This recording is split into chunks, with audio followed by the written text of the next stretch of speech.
Ian Godden is joining me now. He is the chairman of KBC. This is a software and technology company really looking at the assets in the oil and gas industry here. Tell me, what do you see are the big challenges for the industry right now? Three big challenges, one relevant for the world, the oil price drop, and therefore a need for profit improvement and squeezing some of the projects, but that's perhaps less true for this region, the Middle East region.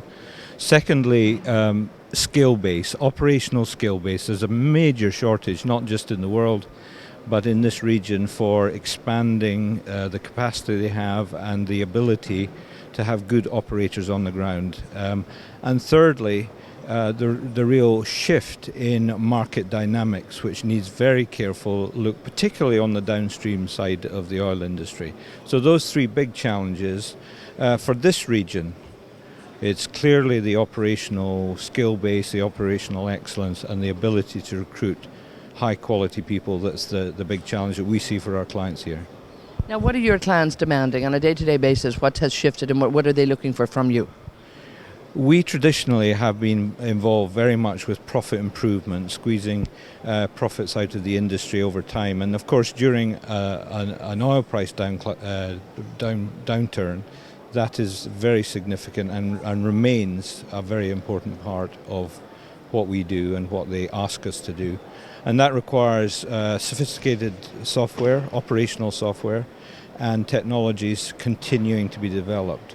But the big subject is how to get operational excellence into the company. And so we're being asked to establish operational excellence academies, taking 300, 400 traditionally middle management and technical management through the academies, and to get a level of quality of operations. And that is for us been a major growth, and for the clients a major demand. So we are establishing those types of academies throughout the world at the moment, sometimes in the Far East and more substantially here at the moment.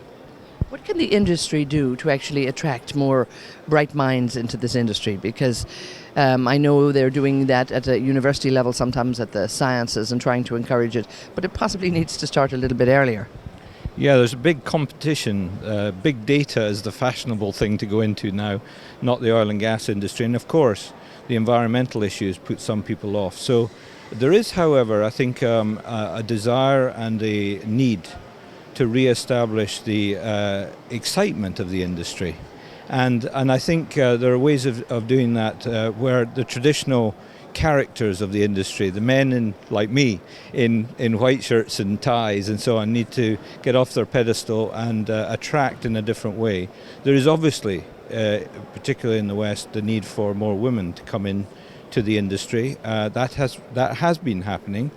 The traditional chemical engineering and the process engineering and the geophysics has been traditionally a man's world, but that is another route by which the industry can seek a greater pool of talent that they can attract. So there are various challenges there, but the biggest, I think, is to modernize their own systems, their own way of working, and their own environment, which has been traditionally quite male orientated, for example.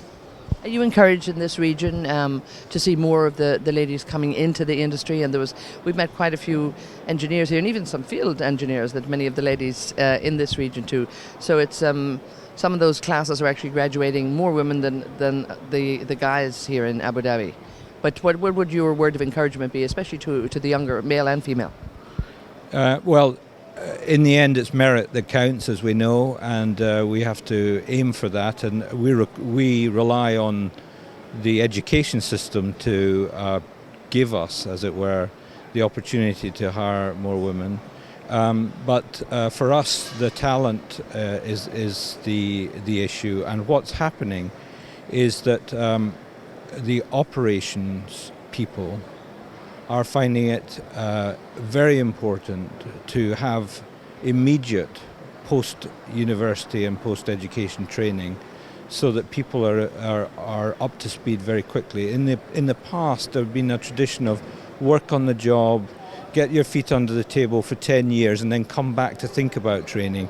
These days, early application training, operational training is essential to attract people into the industry. There's people coming out of university, lots coming out of university, and to attract people for this industry, more development training has to be given early in the process.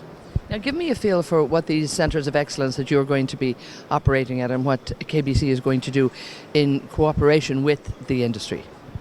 Well, one of the big challenges is that oil companies and oil operators are very good at sending their business leaders to business schools to do MBAs, to do leadership. And then at the other end of the scale, they are very often good at training the technical skills.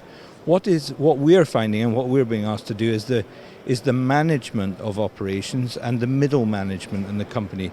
They have not yet found a mechanism for high quality training that combines the business and the technical and operational.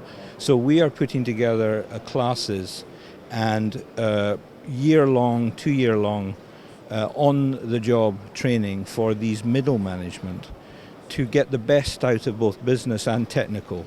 It's been a bit siloed in the past, and so these academies are designed for both. And it's a combination of experienced people, and there is a dearth of in the middle ages in this industry. So you have to get some really experienced people combined with modern techniques and software, and you put those three together for middle management to understand how to get the best of both worlds, which is business leadership and technical ability. Now we're all a lot more used to technology in our life, which is great on one end, but it really has revolutionized this industry, would you say, over the last few years? And at least I think when everybody in a personal life is more tech savvy, it must help a little bit then really bring in the wider technology. But how has technology really led and changed this industry? Well, on the geophysical side, it's clear we're finding oil that we didn't know was there before. That's fairly straightforward. But the bit that's probably hidden is that all the way from the wellhead, all the way through the refinery and the petrochemical plant, there have been two things going on.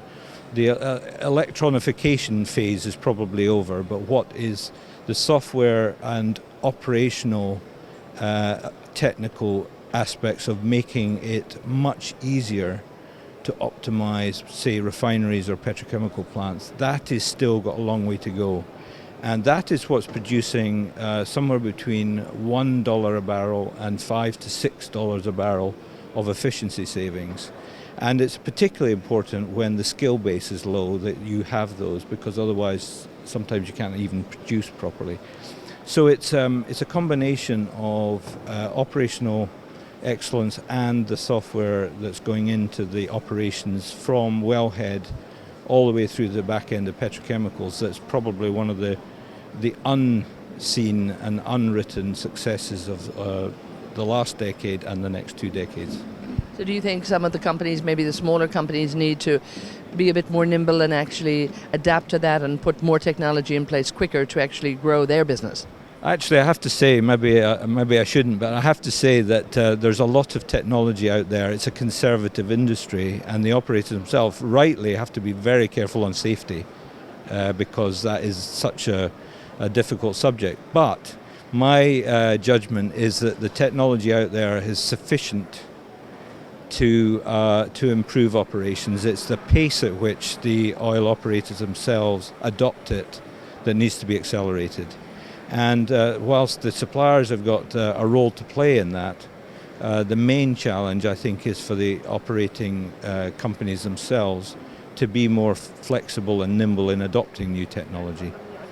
So, of course, here at ADIPEC 2014, the theme is really challenges and opportunities. Have you had a chance to look around and see what's going on here? What do you think about it this year?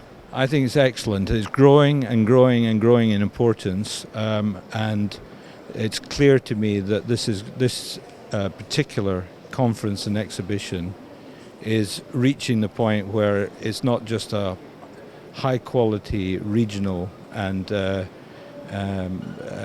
conference, but is on the world scale now, and it's growing in importance. And beware companies that don't attend and be active here because you're not really part of the industry, and yes, you are. Super. We'll leave it there. Thank you so much, Ian. Thank you. Thank you very much.